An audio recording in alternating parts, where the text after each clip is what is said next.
मैं संजय सर आपको अपने channel PCM by Sanjay sir में स्वागत करता हूं। अभी हम लोग मुगल शासन लेके चल रहे हैं। उसमें मैंने पिछले 2 वीडियो में आपको बाबर के शासनकाल के बारे में समझाया, फिर हुमायूं का शासनकाल आया जो 2 हिस्सों में चला, 1530 से 1540 और फिर 1555 से 1556। तो 1540 और 55 के बीच का जो गैप रहा, उस समय भारत पे एक नया वंश स्थापित हुआ था जिसे सूर्यवंश कहते हैं। सूर्यवंश जो 1540 से लेके 1555 तक चला। सूर्यवंश यानी कि शेरशाह सूरी। शेरशाह सूरी का नाम मैंने आपको हुमायूं के वीडियो में बताया भी। एक छोटे से तबके से भारत के सबसे बड़े पद पे अपनी कुशलता के बल पे ये शेरशाह सूरी पहुंचा। 1540 में इसने सूर्यवंश की स्थापना की और उस सूर्यवंश का संस्थापक पूछा जाता है कि सूर्यवंश का संस्थापक कौन? तो शेरशाह सूरी, जिसका बचपन का नाम फरीद खान था। शेर मारने के बाद उसका नाम शेर खां पड़ गया और चौसा के युद्ध के बाद उसने अपना नाम शेरशाह सूरी रख लिया। ये लोग अफगान सरदार थे। अफगान सरदार यानी भारत में अफगानों का यह दूसरा शासन। पहला शासन आपने देखा, दिल्ली सल्तनत का जो अंतिम शासक लोदी वंश था, वो भी अफगान मुसलमान थे। तो पहला शासन ये अफगान मुसलमान दिल्ली सल्तनत पे लोदी वंश के नाम से कर चुके थे। दूसरा ये शासन था अफगान मुसलमानों का जो सूर साम्राज्य के रूप में 1540 से लेके 1555 तक चला। मैं आपको बता दूं, सूर्यवंश की स्थापना 1540 में हुई, जिसे शेरशाह सूरी ने स्थापित किया। कौन से युद्ध के बाद?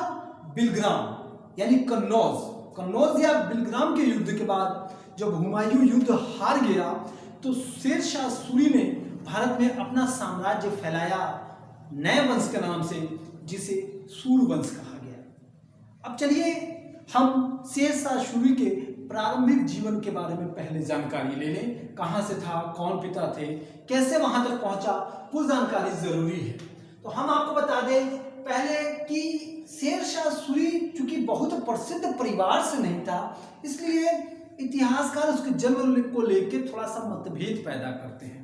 जैसे मैंने लिखा है, प्रोफेसर आत्माराम शरण 1472 बताते हैं, जबकि इतिहासकार कानूनगो 1486 कहते हैं। इसलिए यह प्रश्न प्रीलिम्स के हिसाब से बहुत महत्वपूर्ण नहीं है, क्योंकि यहाँ कंफ्यूजन है।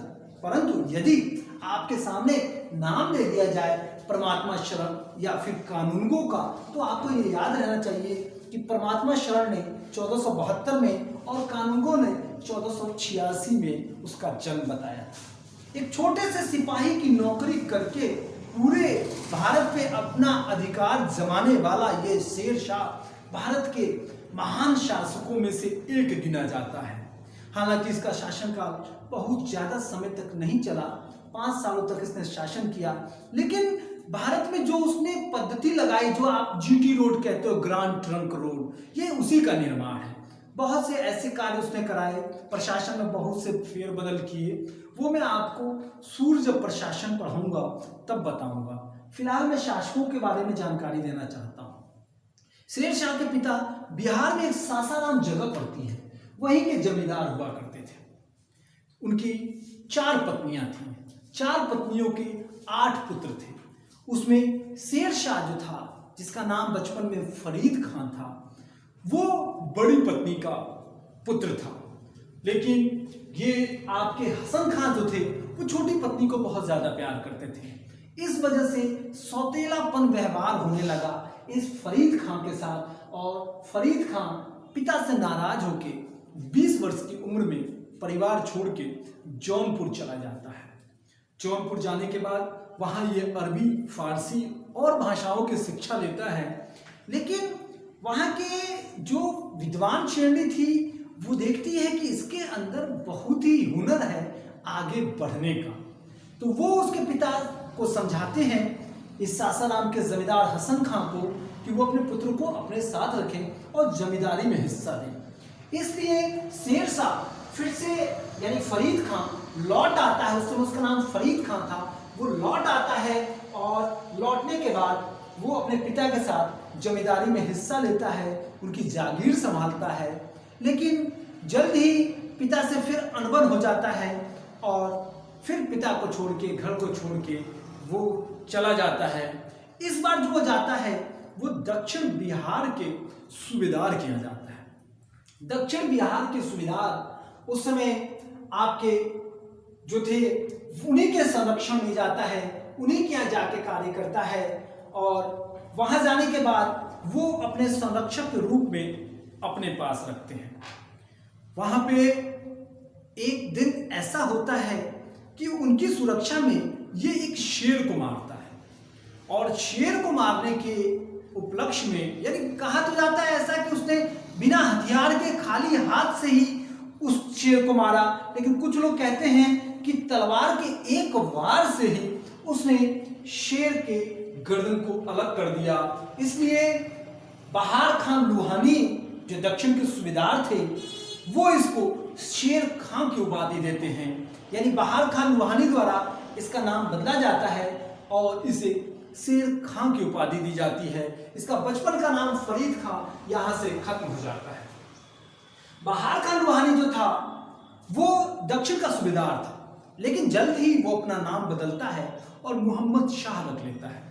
नाम बदलने के बाद वो दक्षिण का सूबेदार ना होकर दक्षिण का शासक बन बैठता है और इस वजह से जो उसके सामंत लोग थे वो शेर खां के खिलाफ मोहम्मद शाह, जो बहार खां का नया नाम है, उसके समझाते हैं कि शेर खां आपकी गद्दी पाना चाहता है। इससे मोहम्मद शाह नाराज हो जाता है। शेर खां इस चीज को समझ जाता है और जल्द ही उनका दरबार छोड़कर भाग जाता है। फिर यहां से फिर वो हिस्सा लेता है और चला जाता है मुगल सेना में। मुगल सेना में जाके सैनिक की भांति बाबर के यहाँ नौकरी कर लेता है। देखिए कहां से कहां गया लड़का। ससाराम के जो जमींदार है फरीद खां, उनका लड़का मोहम्मद शाह के यहाँ गया, संरक्षक का काम किया, यहां भी छोड़ा, अब चला गया बाबर के यहाँ यानी मुगल दरबार में। अब मुगल दरबार में बाबर के जाके नौकरी सैनिक की भांति कार्य करता है। उसी समय बाबर जो है चंदेरी का युद्ध लड़ता है और मैंने आपको बाबर वाले पार्ट में, बाबर वाले वीडियो में चंदेरी के युद्ध में मेंदिनी राव से जो हुआ था वो मैंने आपको बताया था। उस युद्ध में शेर शाह युद्ध की रणनीति को देखता है और मुगलों की क्या रणनीति है युद्ध की वो सीखता है और उसे लगता है कि मुगलों को भारत से भगाना बहुत आसान है। तो पीसीएस में एक प्रश्न आया था, पीसीएस प्री में, कि यदि भाग्य ने साथ दिया और सौभाग्य मेरा मित्र रहा तो मुगलों को सरलता से निकाल दूंगा, ऐसा किसने कहा था? तो ये शेर खां था। देखिए आप क्लूज दो किस्म के हो सकते हैं, शेर खां या शेर शाह सूरी। शेर शाह सूरी तो चौसा के युद्ध के बाद उसने उपाधि धारण की, लेकिन शेर खां इस समय उसका नाम था जब वो चंदेरी के युद्ध में बाबर के साथ था। तो ये प्रश्न बनता है, बहुत इंपॉर्टेंट प्रश्न है, प्री में पूछा भी गया है कि यदि सौभाग्य मेरा मित्र रहा, अगर भाग्य ने साथ दिया और सौभाग्य मेरा मित्र रहा तो मैं मुगलों को सरलता से भारत से निकाल दूंगा। चंदेरी का युद्ध खत्म होता है और इसके बाद ये फिर से मोहम्मद शाह के दरबार में वापस लौट जाता है। मोहम्मद शाह जिनके यहाँ वो पहले नौकरी करता था, जो दक्षिण के इस समय शासक बन चुके थे, जिनका पहले नाम बहार खान लुहानी था, जो वहाँ के सूबेदार हुआ करते थे। जब मोहम्मद शाह के दरबार में जाता है तो मोहम्मद शाह फिर उसे नौकरी देने को तैयार हो जाते हैं और इस बार उसे फिर से संरक्षक के रूप में रखते हैं, लेकिन इस बार अपने पुत्र जलाल खां के संरक्षक के रूप में शेर खान की नौकरी लगती है। जल्द ही मोहम्मद शाह की मृत्यु हो जाती है और यहाँ एक चीज याद रखिएगा, मोहम्मद शाह की मृत्यु के बाद उनकी पत्नी दुदू बेगम, नाम याद रखिएगा, दुदू बेगम से शेर खां शादी कर लेता है। दुदू बेगम से शादी करने के नाते दक्षिण बिहार पे जो अधिकार था वो अब शेर शाह का हो जाता है, यानी शेर खां का हो जाता है। क्योंकि जलाल खां का संरक्षक था तो प्रधान नेतृत्व भी उसके हाथ में थी और दुदू बेगम का पति होने के नाते भी उसका पूरा अधिकार दक्षिण बिहार पे हो जाता है। दक्षिण बिहार पे जैसे उसका अधिकार होता है वैसे वो अपने एक उपाधि धारण करता है हजरत आला की। याद रखिएगा, सूर्यवंश में हजरत आला की उपाधि धारण करने वाला शेर शाह सूरी था। उसने शेर शाह सूरी ने हजरत आला की उपाधि धारण की और जिसका ये संरक्षक था यानी जलाल खां जो मोहम्मद शाह का पुत्र था, अब वो डर जाता है और सरदारों को उसे समझाते हैं तो अपने विश्वसनीय सरदारों के साथ जलाल खां जो था वो दक्षिण बिहार छोड़ के बंगाल चला जाता है और इस प्रकार पूरा दक्षिण बिहार जो था वो शेर खां के हाथों में आ जाता है क्योंकि जलाल खां वहां से जा चुका था। तब तक एक नई घटना घटित होती है। 1530 की बात बता रहा हूं। चुनार के किलेदार थे, नाम था ताज खां। देखिए, चुनार के किलेदार नाम था ताज खां, उनकी मृत्यु हो जाती है और उनकी फिर से एक विधवा बेगम थी जिनका नाम था लाड मलिका या लाड बेगम। शेर खां फिर इनसे भी शादी कर लेता है। इस लाड बेगम या लाड मलिका से वो शादी करने के बाद चुनार का भी शासक बन जाता है। इस प्रकार उसने 2 शादियां कर ली और 2 जगह का वो शासक बन गया। एक दुदू बेगम से शादी की तो दक्षिण बिहार उसको मिल गया और इस बार लाड बेगम या लाड मलिका से उसने शादी की तो उसे चुनार मिल गया। तो बिहार से चुनार जो प्रांत है वो अवध क्षेत्र में पड़ता है। तो अवध क्षेत्र में पड़ने के नाते बिहार तो उसके अधिकार में था ही, साथ में अब चुनार भी उसके अधिकार में आ गया। इस प्रकार उसका साम्राज्य अब विस्तृत होता गया। लेकिन इसके बाद की कहानी सुनते हैं। इसका बाद उसने युद्धों का सिलसिला शुरू किया क्योंकि अब वो सिपाही नहीं रह गया था, अब वो हो चुका था शासक, उसे युद्ध करना था। और ये कहानी मैं बता रहा हूं 1530 में जब उसने चुनार के किले पे अधिकार किया तो मैं आप इतिहास में अगर जाके देखते हैं तो 1530 में आपका हुमायूं गद्दी पे आ चुका था। अब उसकी लड़ाई हुमायूं से होती है कब? देखिए 1532 में। मैंने हुमायूं के शासन काल में समझाया है। दोहड़िया का युद्ध होता है यूपी में, यूपी की एक जगह दोहड़िया थी, वहां पे युद्ध होता है हुमायूं और महमूद लोदी के बीच, जो कि अफगानों का नेता था। और महमूद लोदी की तरफ से शेर खां युद्ध करता है। महमूद लोदी इस युद्ध में हार जाता है और शेर खां पुनः अपने किले चुनार में चला जाता है। परंतु हुमायूं दोहड़िया का युद्ध जीतने के बाद तुरंत ही चुनार के किले पे आक्रमण करता है जो शेर खां की जगह थी। शेर खां यहाँ पे लंबे समय तक घेराबंदी करता है आपका हुमायूं और उसके बाद में शेर खां और हुमायूं के बीच में एक संधि हो जाती है और शेर खां अपने पुत्र कुतुब खां को हुमायूं के दरबार में 5000 सैनिकों के साथ भेज देते हैं और इस प्रकार ये समझौता होकर यहाँ पे युद्ध ना किया जाता है। लेकिन इसके बाद शेर शाह अपने जीवन को आगे बढ़ाता है और 1539 में चौसा का युद्ध लड़ता है। चौसा का युद्ध जो कि हुमायूं और शेर शाह के बीच होती है, जिसमें शेर शाह जीतता है और हुमायूं हारता है। चौसा का युद्ध जो था 1539 में हुआ, 1539 में हुआ और इस युद्ध के हुमायूं हारने के बाद अगला ही युद्ध 1540 में कन्नौज की एक जगह बिलग्राम में होता है, जहां शेर शाह पूरी तरह से जीत जाता है और जहां से आपका शेर शाह सूरी का साम्राज्य भारत पे स्थापित हो जाता है, सूर्य साम्राज्य स्थापित हो जाता है और हुमायूं भारत छोड़ के भाग चलता है। इस प्रकार 1540 में मुगल शासन भारत में खत्म हो जाता है और सूर्य साम्राज्य की स्थापना होती है, यानी दूसरा अफगान मुसलमान। मैंने कहा पहला अफगान मुसलमान आपका लोदी साम्राज्य था और दूसरा अफगान मुसलमान आपका सूर्य साम्राज्य था। जैसे ये गद्दी पे बैठता है 1541 में ये पेशावर पे आक्रमण करता है। पेशावर पे आक्रमण करने का मुख्य कारण था ये गखड़ जाति। गखड़ जाति काफी लड़ाकू जाति थी जो कि हुमायूं की बहुत ज्यादा मदद करती थी। तो शेर शाह ने कहा यदि मैं गखड़ों को मार दूंगा तो हुमायूं को जो वहां से सहायता मिलती है वो सहायता बंद हो जाएगी और इसमें सफल भी रहता है। यहाँ शेर शाह गखड़ों को लगभग समाप्त करता है और इस अभियान को अपने जीतता हुआ दिखाता है। दिल्ली अब आ चुका था। पहले मैंने बताया कि आपको शेर खां जो था बिहार जीतता है, बंगाल जीतता है, सूरजगढ़ के युद्ध के बाद वो बंगाल जीतता है। लेकिन अब जो था वो बंगाल से जब दिल्ली आ चुका था तो वहां बंगाल की स्थिति खराब हो जाती है। बंगाल जो कि शेर खां के अधीन था वो उसकी स्थिति खराब हो जाती है और वहां पे जो जमींदार लोग थे वो विरोध करना शुरू करते हैं, विद्रोह शुरू करते हैं। परंतु शेर खां खुद दिल्ली से चलता है और बंगाल के विद्रोह को दबाता है और यहां से बंगाल की कहानी खत्म करता है, वहां का विद्रोह हमेशा के लिए खत्म कर देता है। शेरशाह द्वारा लड़े गए दो युद्ध जो थे वो बहुत ही कहे जाए कि कूटनीति रही या धूर्तता रहा। इन दो युद्धों का मैं वर्णन करूंगा, लेकिन उससे पहले वो मालवा पे आक्रमण करता है। मालवा का शासक उसमें मल्लू खां था। मल्लू खां या फिर कादिर खां, वो युद्ध नहीं करता है और आत्मसमर्पण करता है। इस प्रकार मालवा पे भी अधिकार शेरशाह का हो चुका रहता है।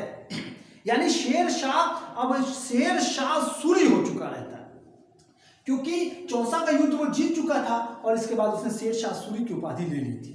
तो ये युद्धों में उसे आप शेरशाह सूरी कह सकते हैं। मालवा जब जीतने के बाद वो आगे बढ़ता है और 1543 में पहुंचता है। 1543 ये युद्ध याद करने लायक है, बहुत अच्छी कहानी है इसकी। रायसेन का अभियान 1543 में उसने रायसेन पे अभियान किया, अधिकार करने के लिए आक्रमण किया और वहां के राजा उसमें राजा पूरनमल हुआ करते थे। बहुत दिनों तक शेरशाह ने रायसेन पे घेरा डाले रखा, कई तरह से युद्ध नीति अपनाई, लेकिन पूरनमल सरेंडर बोलने को, आत्मसमर्पण करने को तैयार नहीं थे और शेरशाह रायसेन को जीत नहीं पा रहा था। तो यहाँ पे शेरशाह सूरी ने एक नीति चली। उसने लोगों को एकत्रित किया और संधि प्रस्ताव भेजा कि यदि पूरनमल अपना आत्मसमर्पण कर देते हैं तो वो राजपूतों को मारेंगे नहीं, संधि करेंगे और अपनी अधीनता स्वीकार करा के चले जाएंगे। परंतु पूरनमल को यह विश्वास नहीं था। तो यहां पे कुतुब खान नामक व्यक्ति के सामने शेरशाह सूरी कुरान पे हाथ रख के कसम खाता है कि यदि आप किले का दरवाजा खोलते हैं और हमसे संधि करते हैं तो हम आपको हर तरह से तैयार हैं, हम किसी भी राजपूत को मारेंगे नहीं और हम पूरी तरह से तैयार रहेंगे आपके लिए, आपका कोई नुकसान नहीं करेंगे। जब वो कुरान की कसम खाता है तो पूरनमल को विश्वास हो जाता है। इतिहास में यहीं पे शेरशाह सूरी पे कालिख लगी हुई है। पूरनमल अपना गेट दरवाजा खोल देते हैं, संधि हो जाती है, अपने बीवी बच्चों के साथ, अपने सैनिकों के साथ एक कैंप में चले जाते हैं, किला खोल देते हैं। परंतु शेरशाह सूरी की नीयत साफ नहीं थी।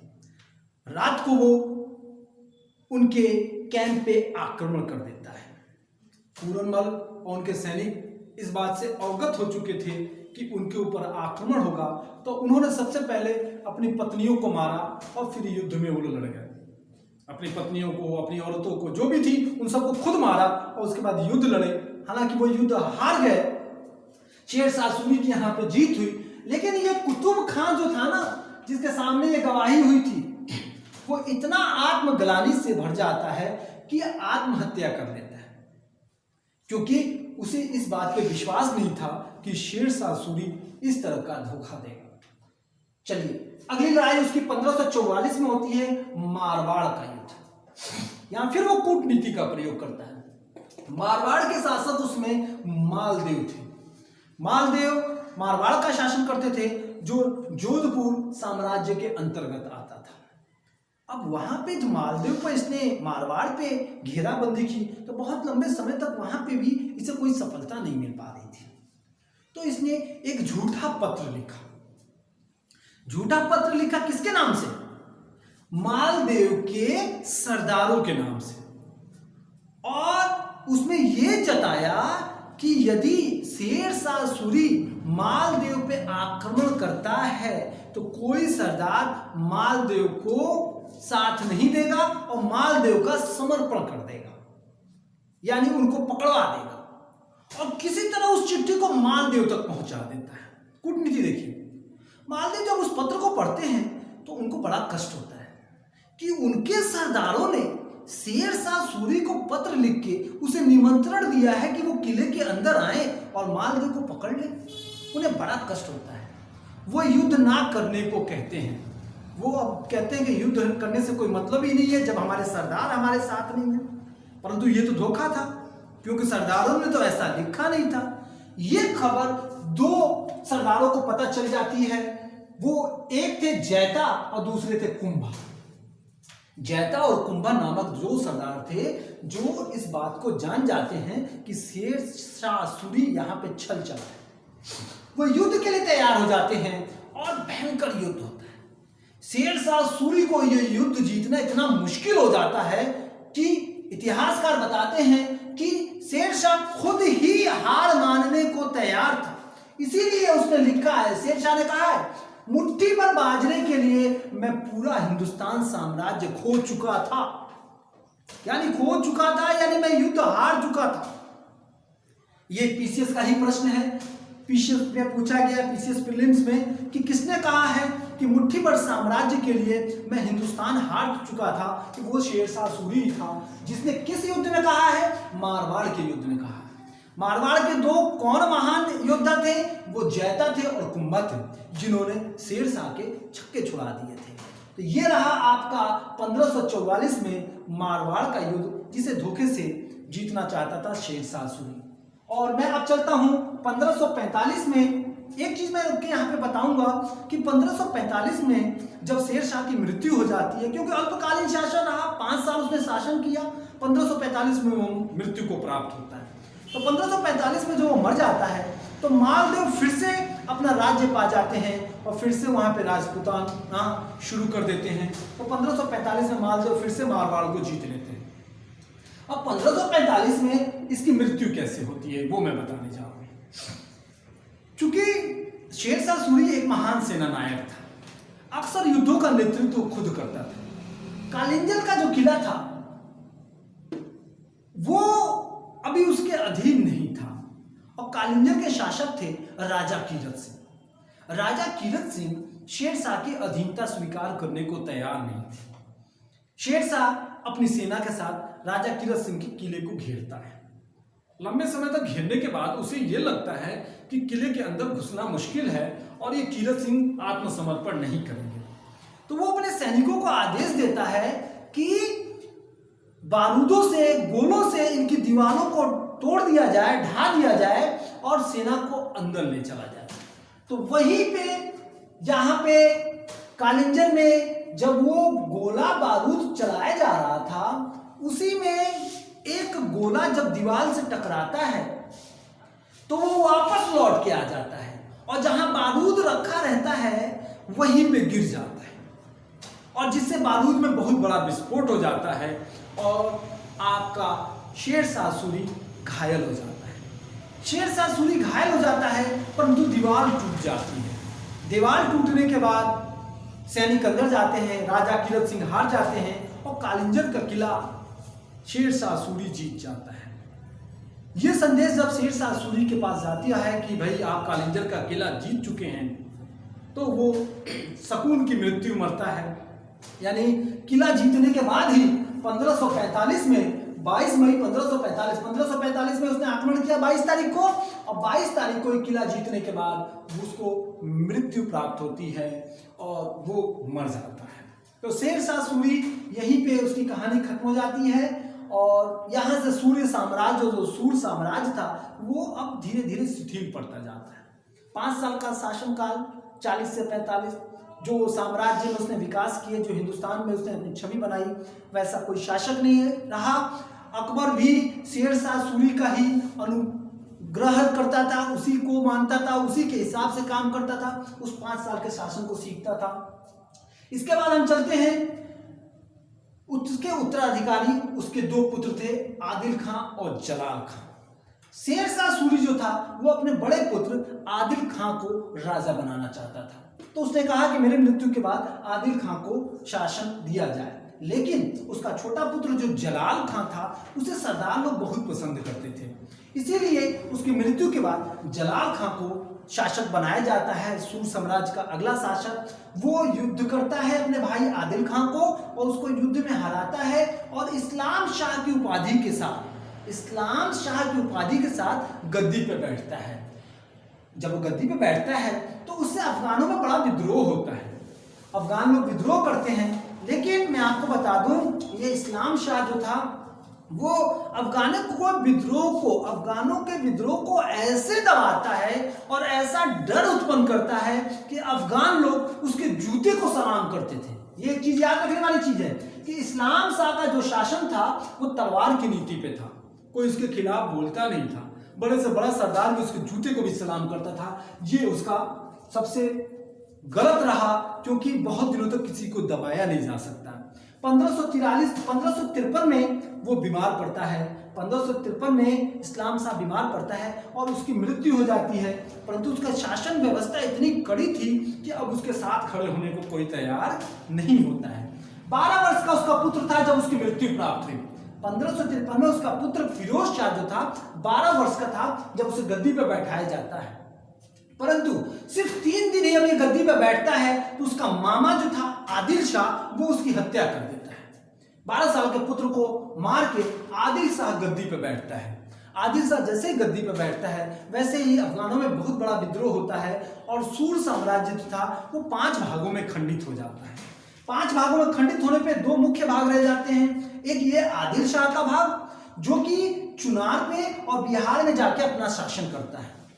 मैं आपको बता दूं इसी आदिल शाह का सेनापति जो था वो हेमू है, जो कि बाद में जाके अकबर से पानीपत का दूसरा युद्ध करेगा बैरम खां से, जो मैं आपको अकबर सेक्शन में पढ़ाऊंगा। तो ये आदिल शाह जो था वो चुनार और बिहार का सेनापति बनके राज्य लेके संभालता है। दूसरा जो था वो सिकंदर शाह था। ये एक महान शासक था। ये पंजाब, आगरा, दिल्ली तक अपना शासन फैलाता है और शासन करता रहता है सिकंदर सूरी के नाम से।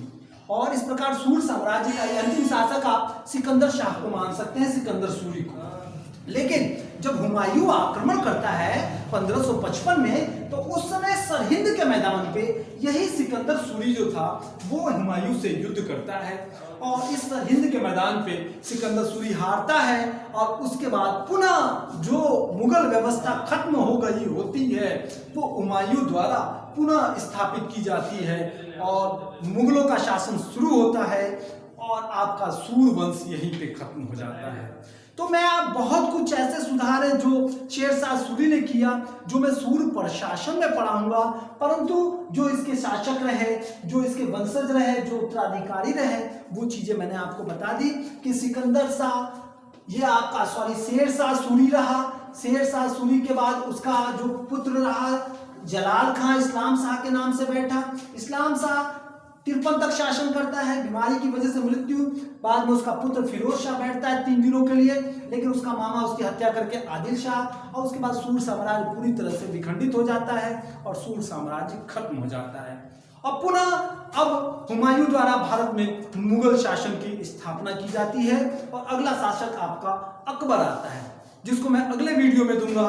अभी फिलहाल आपने सूर साम्राज्य पढ़ा और मुगल साम्राज्य के 2 वंशज यानी बाबर और हुमायूं को पढ़ चुके हैं। अगले वीडियो में हम फिर मिलेंगे, तब तक इस वीडियो को देखें, शेयर करें, लाइक करें। जय हिंद।